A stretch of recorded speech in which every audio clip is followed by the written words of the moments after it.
Denver is your champion. We're still celebrating that. We're also figuring out what lessons are to be learned. And real or fake, are they a weak champion? We'll play our favorite game of the week. And Zion Williamson on his way out in New Orleans. What? It's all right now on the Locked On NBA podcast. You are Locked On NBA, your daily NBA podcast. Part of the Locked On Podcast Network, your team every day. Welcome back to the Locked On NBA podcast. Thank you for making the show your first listen and part of your daily routine. Here we are, your regular Wednesday hosts. I'm John Karalis, host of the Locked On Celtics podcast. Find me on Twitter at John_Karalis. And I'm Jake Madison, host of the Locked On Pelicans podcast. You can find me on Twitter. It's at Nikola Jake. Not boring for you right now on the Pelicans side. No, never is, which is kind of nice, even when they're not good. We'll save that for later. Save that for forever. Your podcast is super interesting right now. We'll spend the next two segments talking about the finals because we're recording this the day after. This is the Wednesday podcast. So tomorrow they're going to celebrate and have their parade, much to Nikola Jokic's chagrin. By the way, is there anything better than Jokic's reactions immediately after the game of like, we did the job, now we get to go home? And and the capper, when he was told that Thursday is the parade, and he goes, no, I got to go home. Kevin Durant deleted that tweet like during the finals where it's like Jokic just wants to like FaceTime his horses, and like he got rid of it, and it just made me laugh. And then you're like, what is that? And like, we know he has his horses and everything out in Serbia, and he I guess likes them a lot, and his family, and he was cute with his daughter and everything. Yeah. And then there's this of like, I want to get out of here. And it's like, man, the dude really does want to go see his horses. All he wants to do is do his job and go home and see his horse. Like, the Kevin Durant tweet is accurate. He just, it's aside from he's not sure if he wants him to be good or if he wants to really be a star or not, but he really, I think, wants to go home and FaceTime his horses. This is amazing. Things I never thought I was going to be saying here on Locked On NBA. No. But the Nuggets are your champs, and there is a fair amount of, as is every year after the finals, there's your fallout. There's the lessons learned. What's going to happen to the two participants? How are they going to change? Are they going to be back? It's almost like impossible to figure out where to start. But I guess let's start with the losers in this, Miami, who are, I think, they made this incredible run. And their offseason, I think, hinges on what people perceive this run to be. Is it an 8th seed that just caught fire from 3 and had an incredible run? Or was this the team they always were and they just struggled to find themselves in the regular season? If it's the latter, then I don't know how much they have to do. If it's the former, if it's the 8th seed and that's just kind of who they are, they have a lot of work to do. And yeah, look, go ahead. I was going to say, and not much money to do it with, by the way. No, that's a problem. And that's going to get into what we'll talk about with the Nuggets here too, with the CBA and kind of team building. But when you look at this Miami Heat team, this is simplifying it to an extreme degree, right? But it comes down to 3-point shooting for them. They got hot throughout a lot of the playoffs, and they won a lot of games, and they beat the Boston Celtics in 7 behind ridiculous 3-point shooting. That. Yeah, just weren't there or anything. And it was just, you and I joked about it last week. Like, can they keep this hot 3-point shooting? There's no way, right? And you're like, maybe they can, because I just saw it for 7 games. And then that runs out a little bit, right? In game 2, they shot 50% from 3. They didn't do that again, and they didn't win another game. And this came to when you and I were planning at the show, and we do real or fake. We do a little mini real or fake here, right? Real or fake, they need another star alongside Jimmy Butler to be a competitive team that's an actual true finals contender that doesn't just get hot for a month from 3-point range, because it kind of looks like that now. A little bit with how they were kind of run out. You even kind of heard a lot of like defeatist attitude in their talks, in pregame and postgame in this final series, knowing that they were just outclassed by the Denver Nuggets, and everyone kind of agreed with that. And it's like, yeah, we did real or fake on playoff Jimmy being an actual thing last week, and it is, but maybe you also need something more consistent than that. Yeah, you can't, I still believe in playoff Jimmy. It's just that I don't think playoff Jimmy is not. I don't think it's a full 4 series. All of a sudden, he's like that for all 4 series. I think what we saw in the fourth quarter last night, like so many people were writing him off and saying, "Oh, Jimmy's pedestrian." He's not. And all of a sudden, he has 10 straight, 12 straight points, and you're like, oh, wait a second. Like that's what playoff Jimmy is. He's a guy that just kind of is what he is for most of the game. And in the fourth quarter, you're like, oh crap. But that only lasts for so long. He's getting older, and he can't do that every single playoff run now. They are in a really tough spot when it comes to their roster. They're way over the cap. And they're going to have to start making some decisions here, especially with this new collective bargaining agreement. Jimmy Butler is going to make $45 million. Bam Adebayo is going to make 32.5. Kyle Lowry's making almost 30. This is too expensive, too top heavy. And like Kyle Lowry's got to go for them to like, he's just got to go. Sorry. Tyler Hero might have to go. Duncan Robinson might have to go. If you're looking for a second star, that's got to be Bam Adebayo. They can't get another one. And so I feel like they're going to get really, really stay really, really expensive. This might be the beginning of the end for Miami. I think the first bit of fallout for Miami is you got to start wondering how you're going to move forward. Are you building around Adebayo or not? And if you are, then a lot of these other guys are going to have to go and go quickly. And I don't know where Kyle Lowry is going to go. I don't know where. No, they just feel like they need some more. Like this doesn't seem sustainable. Like you just can't build a team that's not the Golden State Warriors around the 3-point shooting they need to be competitive. And that's going to leave them problems in the future. As you said, the CBA and how restrictive it can be in the money stuff. Like, oh boy, Locked On Heat's going to be a must listen to try and figure out what that Miami Heat team is going to be doing. Absolutely. And then you look at Denver. Denver gets to basically run it back. The only guy that they're going to lose is Bruce Brown. And they are currently, as expected, the FanDuel betting favorites to repeat next year. That's going to be a tough loss for the Nuggets, who, again, another expensive team, $47 million for Jokic. Okay, obviously you pay that. You don't worry about that. What do you do with Michael Porter Jr.? He's making 33.3. He's got 2 more years guaranteed, actually 3 starting next season, and then a partial guarantee the year after that. Is he like, he has to be more. He has to be bigger than what he is for Denver. Like, he played a nice role, but he can't be the guy that they're thinking about sitting in a finals. He's got to be either like the number 2 option or very high level number 3 option, so that this can be a big 3 for Denver. Yeah, I mean, based on what he's getting paid, certainly, right? Like, we were debating if they could play him in the fourth quarter of games, or there was one show and we talked adjustments. Maybe it was last week. I can't remember now. When we were like, they need to have a quick leash on him if he's not doing well. Yeah, and it was like, you got to pull him. Here's the thing with the Nuggets, though. If you're looking for kind of like takeaways and fallout from the NBA Finals, right? Like, they're fine. They're fine. They don't need to add anything. They have those guys. They're locked in. They can pay the luxury tax and keep paying for at least a little bit longer. And they have more runway because they don't need to add anything. You look at that team that just won the finals and you're like, they're good.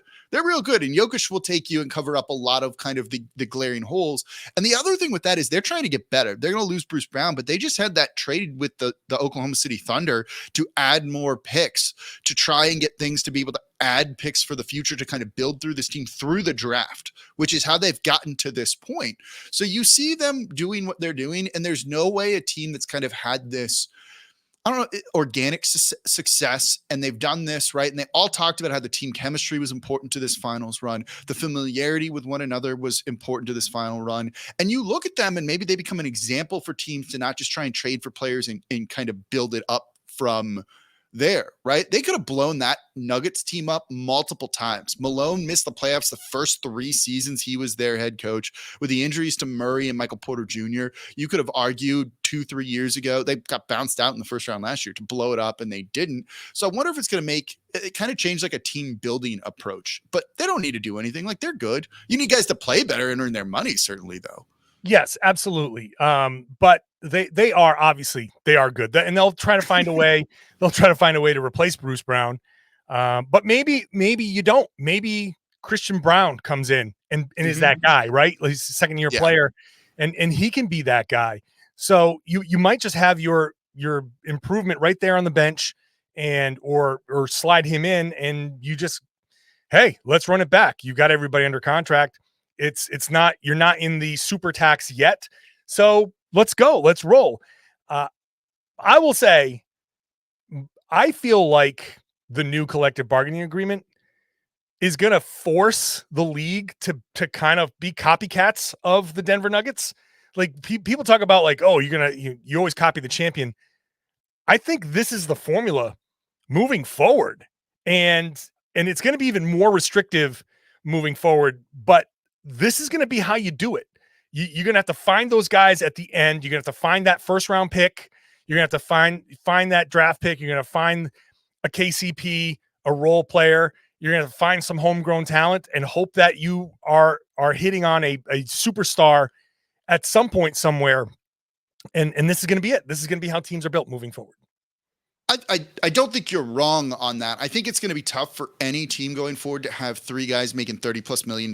We can talk about this in the third segment when we get to Zion Williamson too, because that's part of the calculus of why the Pelicans are like, maybe we move on from this guy alongside a million other things. But it's just you got to do everything you can to maximize it before you hit that second apron. And you have the best chance of doing that with guys that you draft, right? You get them on that 4-year rookie deal. You get them on a 4 to 5 year extension beyond that. And they're still kind of suppressed salaries, right? Those guys on those second rookie deals can only max out at 30% of the salary cap. That's a big deal compared to 35%. Or if they don't even hit that supermax criteria and it's just 25%, that's huge. You only are going to find those guys through the draft and building like that. But even then, your window is only open for like 2-3 years before you hit that second apron and like no more. Yep. There's going to be a lot of churning in NBA rosters. All right. Let's go to some of the conversation that I've seen around. We'll play our game of real or fake next. People are calling Denver Nuggets weak champions. In fact, some are saying the weakest champion. Is that real or is that fake? We'll play that game next. First, today's show brought to you by Prize Picks. Prize Picks is daily fantasy, made easy, made fun. It works by picking 2 to 6 players against their projections, not against me, not against Jake, not against experts. It's you. It's the projection, more or less. If you win, if you get it right, you win. You can win up to 25 times your money. And you can do it with any sport you want. You can go, you still want to talk about basketball?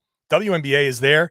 Baseball, NASCAR, anything you can think of, anything that you watch, it's there. Entries can be made in 60 seconds or less. Super easy. The withdrawals are fast. They are safe. And you can do this in 30 states and Canada, over 30 states in Canada. Download the Prize Picks app. Go to prizepicks.com. Sign up using the promo code LOCKEDON. You get a 100% instant deposit match up to $100. So if you got $100 to play with, go ahead and drop it in there. Use the promo code LOCKEDON. They'll give you another $100. Anything you put in there up to $100, they will match it.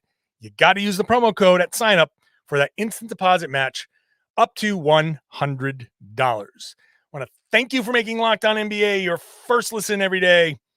Head on over to Locked On Nuggets for the celebration. Head on over to Locked On Heat for the breakdown. Also, I would say, Jake, a celebration over there at my Locked On Heat. They have nothing to be ashamed about. Nothing at all. That team was just a I don't know, fun. Yeah, it's a great ride. You look at like Udonis Haslem, who just ended his career, and he was like, they gave me one last great run, one last, awesome. Just riding off into the sunset for like the end of his career. If that dude's not upset, no one needs to be upset. That's right. That's right. But people are upset, Jake. People love to be upset. And all the talking heads, all the they do love to be upset. People love to be angry. Oh, nothing like internet outrage. Now today, Tuesday, the prevailing discussion, because you got to have something to debate on the debate shows. people are saying Denver is a weak champion, the weakest even, because they had to beat 2 8th seeds and a 4th seed and a whatever else, whatever they had to, they didn't have to go through Milwaukee. They didn't have to go through Boston. So real or fake, Jake? I know your answer. It's going to be the same as mine. I know it. Real or fake? The Denver Nuggets. Paper Tigers. They're weak champs. So I'm not going to swear on the show because we don't want to be doing that here. But I'm not going to answer the question. I'm not going to say real or fake. I'm going to say this: if you're saying that the Denver Nuggets are a weak champion, like get out, just get out, get out. Yeah. I don't want to hear from you anymore. Like doors closed. I'm in the discourse. Like just block me on Twitter if you need to do that right now. Just get preemptively get this stuff out of the way because you're wrong. You're wrong. They're not. If you're looking at all the NBA champions, no, they're not the best one ever. They're not the best of the past couple of years. You can't say they're the weakest NBA champion. And what's the point of that, right? Isn't the worst NBA champion still better than any team that didn't win the title for the most part? Like, come on, man. Y'all who are like, this team is weak. They're better than your team because your team didn't win 16 games in the playoffs. Like, all you can do, and you know who doesn't care about this? You know who doesn't care at all about any of this? The Denver Nuggets. You think Jokic cares? Jokic doesn't even care that he won the title right now. He just wants to go home and hang out with his horses. Oh man. Like get out of here. There's just no need for this discussion at all. You want to debate whether a finals team from this year would win against the Nuggets? Sure, that's like an interesting discussion to have, but you can't really come to a conclusion because of different styles of play, different eras. This is just so dumb. Like, this is so dumb. You can only play who's in front of you. That's all the Denver Nuggets can control, right? Like, they didn't control that the Warriors all of a sudden got washed and Klay Thompson had nothing left in the tank, right? They didn't control that the Lakers weren't as good and they were kind of disappointing this year. All you can do is play who's in front of you. You do that and you win, and that's all that matters here. Yeah. This notion of, well, I wanted to see what happened if Denver had played the Milwaukee Bucks or the Boston Celtics. I'm like, excuse me, those teams couldn't even get there. I'm sorry, but go yell at the Bucks. Like, go get mad at the Bucks. Don't get mad at the Nuggets. You're gonna hold that against the Nuggets? I can't give the Nuggets enough credit because I wish they would have played a team that lost in the first round to a team that they beat. Like, you beat the team that beat that team, right? Like, it's the transitive property. Miami beat Milwaukee, and they did it easily. Miami beat Boston in a game 7 in Boston. They won. Don't tell me, like, I'm the Boston guy, and I sat there and I said, geez, it's too bad Boston didn't get there against Denver because I like the way Boston matches up against Denver, but you got to get there. You got to get there. You know what? Honestly, I don't even know if it would have mattered. I'm looking at this now, I was saying, in my podcasting, like while they were going through Miami, and when I thought they were going to win that series, I was like, oh man, I love the matchup against Denver. I love how I like where they're strong. I like how they've played Jokic and on and on and on. Watching how Denver played in those finals, I can't sit there and say, I think Boston would have won if they got there. Boston certainly presents a different matchup, and playoffs are about matchups, and a Boston-Denver series, I can't say how it would have gone for sure one way or the other because the matchups are different and who knows. But I can tell you this, watching Denver, I'd be like, I don't know if Boston would have beat Denver. Denver looked really damn good. I don't think Boston could have stopped them. No, they were locked in. They were locked in throughout the entirety of the postseason. They were really good. They lost 4 games total, something like that. I think people are knocking them because of their regular season record. They're 53-29. 53 wins isn't like the most inspiring number to be like dominant team. They also let go of the rope at the end of the year and kind of coasted a little bit. Yeah. It cost Jokic his 3rd straight MVP, right? But they're better than their regular season record indicates. They had the 6th best net rating in the league. That's all you need. You need to be around that. Like, 5th or best is going to put you in title contender category. They were that, man. You got a guy who easily could have won 3 straight MVPs, and you're going to tell me that's a weak team? That team with that guy who Right. led the playoffs in points scored, rebounds, and assists, Right. which we've never seen done. Yeah, One of the weak most team. That guy's dominant terrible. runs. Yeah, absolutely. The most dominant run we might have seen. Look, and this, honestly, this conversation does strip a lot of context away from the run. Because you say, oh, you have to beat 2 8 seeds. Well, first of all, you're the number 1 seed in the West. So yeah, you get to play an 8 You have to at least play one. an 8 seed, right? Like, oh, that was weak. They played 2 8 seed. Yeah, the number 1 seed always plays an 8 seed on their way to a title. So shut up. That's a very good point. You know what I mean? Then they beat Phoenix. Okay, Phoenix, injuries, who knows? They still have to get through a Kevin Durant and a Devin Booker team. They still have to stop those guys, and they did that. They still had to beat a Lakers team that had been playing well, that had their own kind of crazy run to the finals. And it's still LeBron, and it's still Anthony Davis, and it's still a team that, if they had the team that they fielded in the playoffs from the beginning, that wouldn't have been a bottom seed. That's a team that would have been maybe in the top half of the playoffs, I think. So it strips a lot of context. You know, that's a team that had Russell Westbrook for half the season, and they turned things around after they got rid of him and got some more pieces that fit. So there's a lot there when you say, oh, there was this seed and that seed and that seed. You're telling me you're not paying attention. You're telling me that you're really not looking at the quality of opponent that they faced. That Lakers team was much better than their record, and they swept them. That's a dominant team. That's a team that has earned its championship, and people got to shut up about all the seeds and all that stuff. This is a champion. Yeah, that's all that matters. Again, you know what? This is all for us and to have conversation and debate, and they don't care at all. Yeah, right. You know, go back to the Lakers, right? Anthony Davis was on a pretty dominant defensive run, and he did nothing to slow Jokic down. You had people arguing that he was the best defensive player in the league during the playoffs when he was in it, and towards the end of the season too. And Jokic acted like that dude was made of tissue paper and just tore through him, and there was no answer.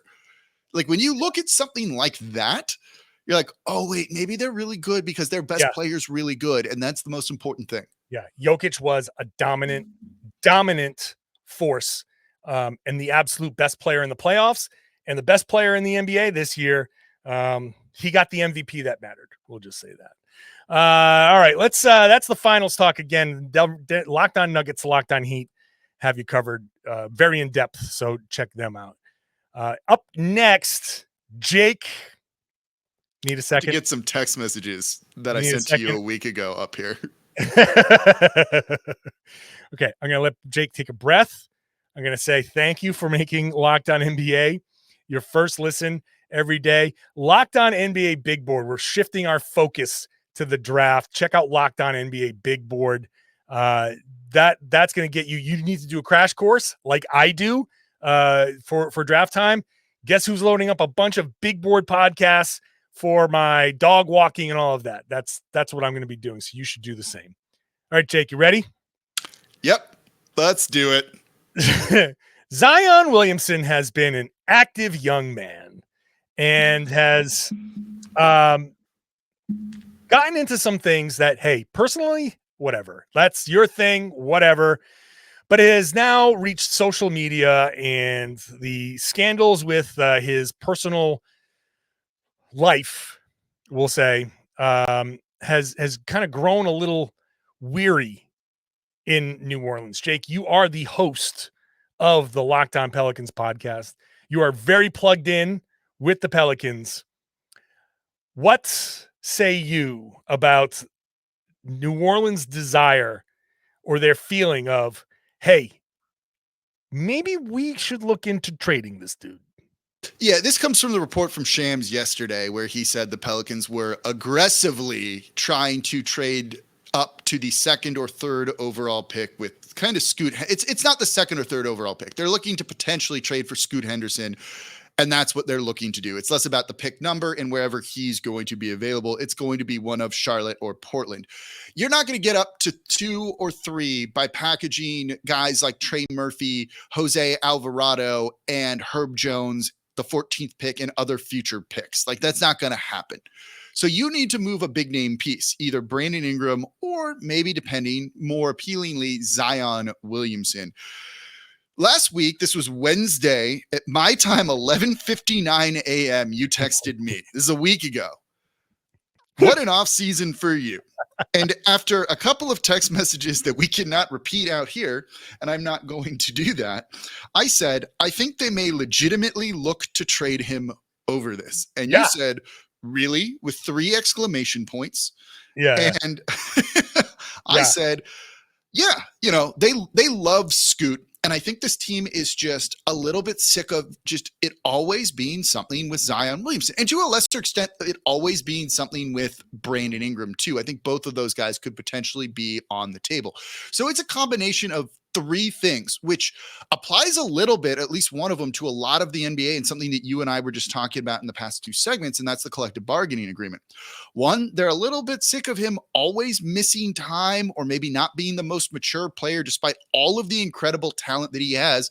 And he's a guy that has MVP level talent, all NBA talent, right? A guy that could be the best player on a championship team. When he plays, he's incredible. Shoots 70% at the rim. He's unstoppable. Problem is he played 29 games this year and didn't play any the year before that. He's had 1 relatively healthy season out of 4, and there's questions about his maturity. Does he stay in shape and all of those things? Maybe you just need a little bit more consistency and someone you can rely on, and that might mean getting out of the Zion Williamson business. 2, they love Scoot Henderson. I think most teams in the league really love Scoot Henderson and view him as the type of guy that has all NBA potential. So if you're going to trade Zion Williamson, you want to have a guy you think could equal that talent level and live up to that. And if they think that's Scoot Henderson, go and get your boy, I think. The third is they're also going to be in a salary cap crunch. Like a lot of teams are. They have 3 guys making 30+ million in Zion, Brandon Ingram, and CJ McCollum. And for a small market team, can they really face a tax bill of $25 million to $100 million when they're one of 2 franchises that has never paid the luxury tax ever?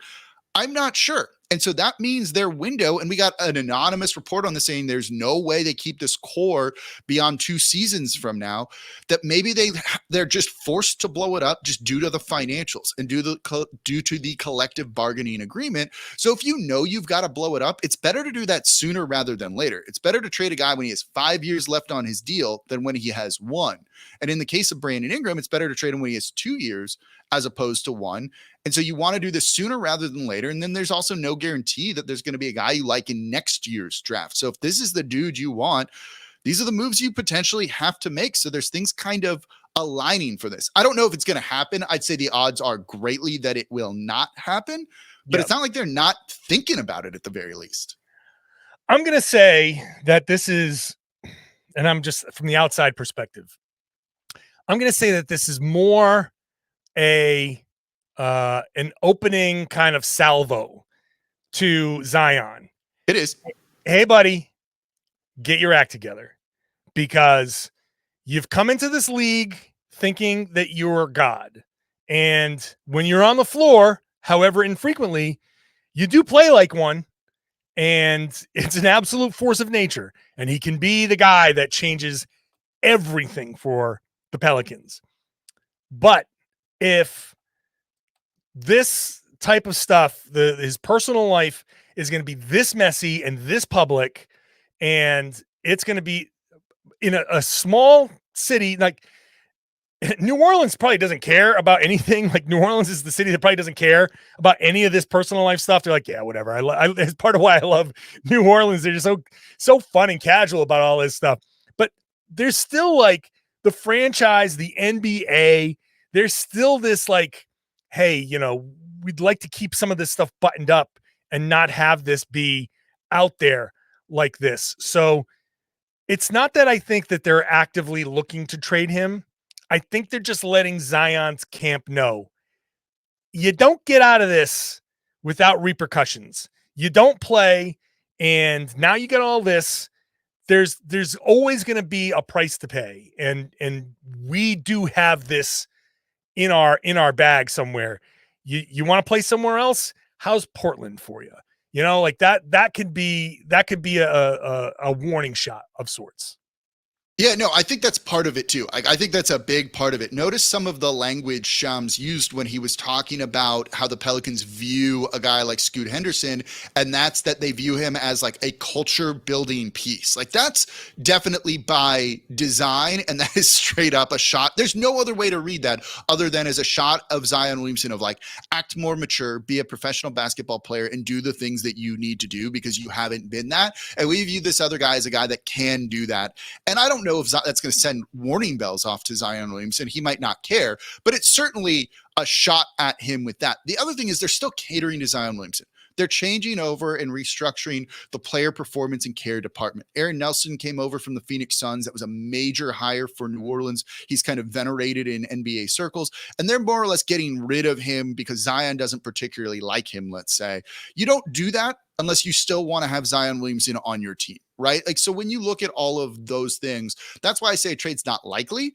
But it's some look, all NBA teams have trade scenarios for all of their star players too. They all do all of this work to try and figure it out just in case. So it shouldn't shock anyone that the Pels have maybe contingencies in place. But yeah, they really like Scoot Henderson, and there's a lot of factors adding up to all of this.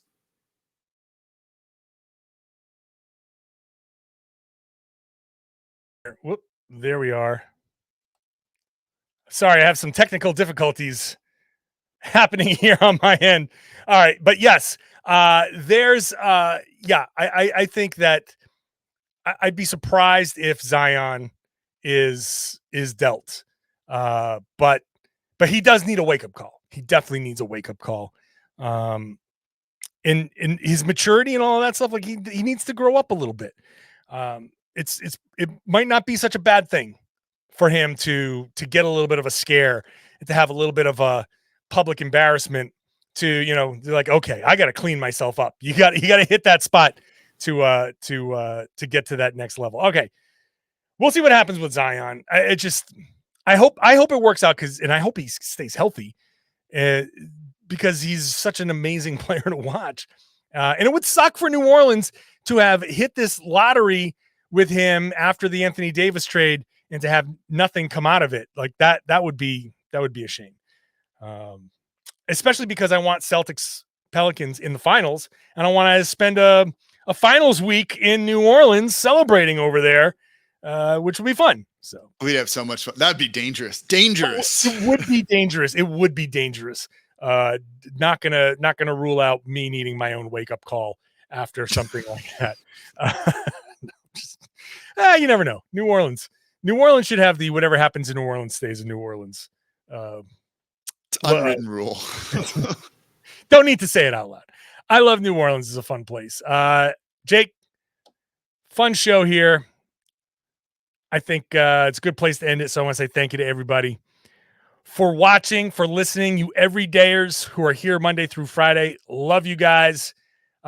Every Wednesday, it's us. It's John Karalis, host of the Locked On Celtics podcast. Find me on Twitter at John_Karalis. And I'm Jake Madison, host of the Locked On Pelicans podcast, on Twitter at Nola Jake. Share the podcast if you're one of those regular folks watching here and there and everywhere or listening. I'd love it if you tweet it out, send it out, email it out, just yell it out. Everybody should be listening to and watching the Locked On NBA podcast right here on the Locked On Podcast Network, your team every day.